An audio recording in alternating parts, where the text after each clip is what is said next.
dengan surat yang sudah diberikan kepada Kapolsek setempat. Kita legal, saudara, tidak perlu takut. Dengan satu syarat. Kenapa harus dibunuh secara sadis? Ini sesuatu yang sangat tidak bisa kami terima. Tidak bisa kami terima. Di setiap WA grup, baik tentara aktif, saya juga ada di dalam, tentara purnawirawan ataupun mantan-mantan tentara yang kami pimpin, semua menteri tidak menerima kejadian ini. Bentrok dengan pekerja lokal, TKA Cina selamatkan diri pakai perahu. Tempat kerjaku tidak baik-baik saja. Cerita Ruslan Buton tolak suap dari 2 perwira untuk loloskan TKA Cina. Di tempat kejadian ini perlu semua masyarakat Indonesia juga tahu bahwa saya selalu berbicara tentang ancaman masuknya TKA Cina yang begitu tidak masuk akal. Sepertinya tenaga kerja pribumi atau pekerja pribumi telah menjadi anak tiri, dan selamat datang TKA Cina, kau ternyata dijadikan anak kandung yang diemas-emaskan oleh rezim ini. Di Ruslan ini pada tahun 2017 sekitar bulan 4 atau bulan 3 dia menangkap 5 TKA Cina. TKA Cina itu ditangkap karena bekerja tanpa ada visa. Adalah cuma visa turis ke sana di salah satu pertambangan, tidak perlu saya sebutkan namanya, ditangkap sama dia. Kalau dia tenaga ahli seperti yang kita dengar di media bahwa mereka yang bekerja ini tenaga ahli, Iya. nggak mungkin dong nggak bisa bahasa Inggris. Iya, minimal bahasa yang sederhana kan. Bahasa pasar dia minimal bisa, ini masih nggak bisa. Iya. Artinya saya mengambil kesimpulan bahwa mereka ini pekerja kasar kok bisa masuk ke sini. Kalau ada tenaga kerja yang masuk, itu sudah disampaikanlah ke pemerintah supaya pemerintah tidak resah, masyarakat tidak resah. Kok kita sekarang tenaga kerja lokal saya sudah dirumahkan, terus mereka enaknya masuk, ini sistem seperti apa ini? Kita juga bingung. Ya, oleh karena itu kalau kita sikap kita DPR jelas-jelas bahwa ini tidak sepakat dengan kedatangan 500 TKA itu. Kita satu bahasa dengan pemerintah, satu bahasa dengan Bupati Konawe bahwa ini tidak bisa dibiarkan. Kita menolak. Kita menolak ini 500 TKA. Kalau orang melihat dengan mata batin bahwa apa yang saya suarakan, apa yang saya perjuangkan murni kecintaan saya terhadap bangsa dan negara, tidak ada kepentingan lain. Tidak ada kepentingan lain. Saya hanya ingin kebahagiaan saya, kebanggaan saya melihat bangsa ini normal, masyarakatnya tersenyum, rakyatnya tersenyum. TKA Cina hadir di Indonesia, dan yang lucunya, saya lagi lucunya, mereka adalah pekerja-pekerja kasar, pekerja-pekerja bawahan yang seringkali justru diajari oleh tenaga kerja Indonesia untuk mengerjakan sesuatu hal. Pekerjaannya itu tak masuk akal, sangat tak masuk akal. Tenaga pribumi tersedia, lebih terampil, lebih cerdas, tapi didatangkan tenaga kerja Cina yang amat bodoh itu untuk bekerja di Indonesia. Sangat-sangat tak masuk akal.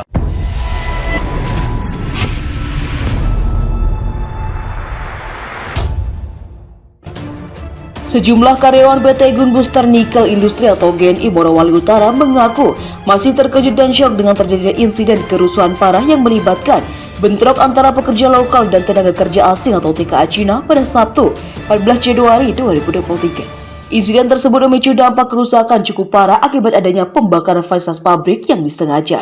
Kerusuhan ini diduga masih ada hubungan dengan terjadinya kebakaran Desember lalu. Di sana itu masih kurang pengawasan dari pihak kepolisian, jadi gampang kacau. Sepertinya masih ada hubungannya dengan kebakaran kren waktu bulan 12. Jelas salah seorang karyawan PT IMIP. Kebakaran menghanguskan beberapa mes tempat tinggal karyawan. Hal ini juga mengakibatkan beberapa barang berharga mereka ludes dilalap api. Beberapa hanya bisa menyelamatkan diri, dan kondisi saat ini masih sangat darurat. Hal ini diketahui dari salah seorang karyawan PT GNI. Saat ini tempat kerjaku sedang tidak baik-baik saja, ujar Esa seorang karyawan PT GNI kepada telisik.id. Pasalnya, kata dia, kejadian itu diakibatkan oleh bentroknya tenaga kerja asing dengan tenaga kerja lokal yang ada di sekitar perusahaan. S belum bisa menjelaskan lebih detail tentang kejadian tersebut, dikarenakan mereka masih syok dan sedang berusaha menyelamatkan diri.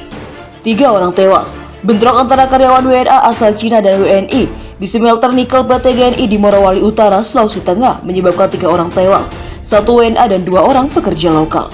Bentrok meluas, karyawan membakar beberapa alat berat di lokasi tambang. Video-video bentrok 2 kelompok karyawan beredar luas di media sosial. Polisi yang diturunkan tidak mampu melerai bentrok.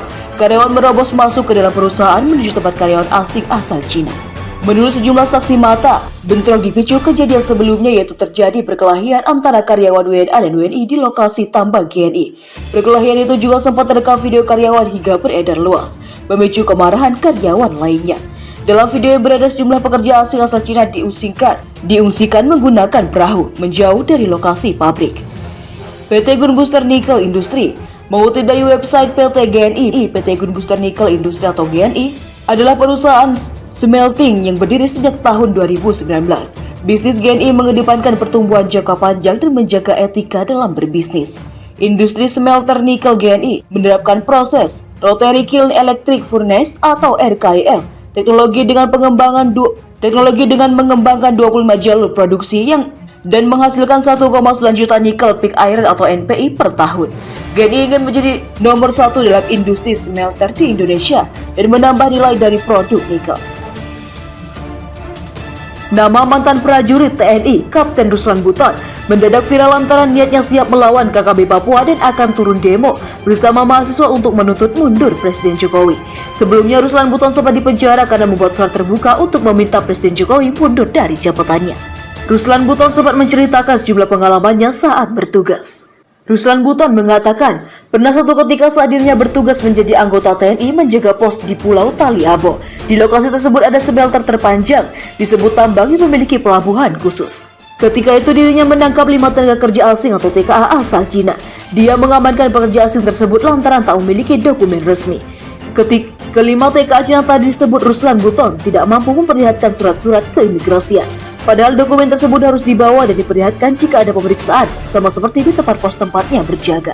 Akan tetapi, kelima tak mengerti bahasa Inggris. Tak lama kemudian ada 2 oknum perwira yang mengatakan kelima TKA Cina tersebut tenaga ahli dari Cina. Ruslan Buton lantas heran karena tenaga ahli dari Cina tak mampu berbahasa Inggris. Mereka itu saat diperiksa tak bisa berkomunikasi. Kemudian saya tanya pakai bahasa Inggris sama juga tak ada yang mengerti. Terus datang di oknum, katanya mereka dari Cina, tenaga ahli. Saya bilang kalau dibilang tenaga ahli kok gak bisa ngomong Inggris. Setelah itu, kata Ruslan Buton, 2 perwira tadi meminta kelima TKA asal Cina tadi dibebaskan sambil menyerahkan 1 plastik uang. Kemudian ada seorang sempat menawarkan uang sekantong plastik, tapi saya jelas menolak hal itu, jadi keduanya pulang lagi, kata Ruslan. Kemudian keesokan harinya, 2 oknum itu datang kembali sambil membawa dokumen fotokopi. Keduanya beralasan jika kelima TKA Cina itu sedang mengurus izin dengan proses yang cukup lama. Ya, mereka beralasan masih proses perpanjangan. Itu mereka pakai dokumen kunjungan wisata, terpaksa kami lepaskan, kata Ruslan. Ruslan Buton pun meminta kepada saudara sebangsa agar tidak mengkhianati bangsa sendiri. Dia tegas mengatakan sangat mencintai negara ini sepenuh hati. Jangan sampai terbesit sedikit pun khianati bangsa ini, katanya.